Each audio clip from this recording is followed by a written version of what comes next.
कल्याण राष्ट्रवादी काँग्रेसतर्फे 12 ते 19 फेब्रुवारी दरम्यान स्वराज्य सप्ताह पाळला जातोय।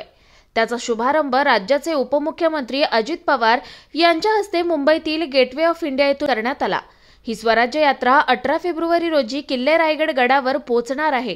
तिचं स्वागत पक्षाचे प्रदेशाध्यक्ष सुनील तटकरे करणार आहेत। जिजाऊंच्या शिवबाचे राज्य रयतेचे ही संकल्पना राज्यात राष्ट्रवादीकडून राबवली जाते।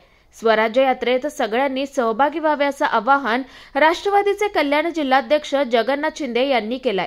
आज कल्याणमध्ये किल्ले दुर्गाडी आणि छत्रपती शिवाजी महाराज चौकात या यात्रेचं राष्ट्रवादीच्या कार्यकर्त्यांनी जोरदार स्वागत केलं। 12 फेब्रुवारी ते 19 फेब्रुवारी स्वराज्याचा सप्ताह आम्ही पाळतोय आणि याची सुरुवात काल 12 तारखेला गेटवे ऑफ इंडिया इथून माननीय अजितदादा यांच्या अध्यक्षतेखाली झाली।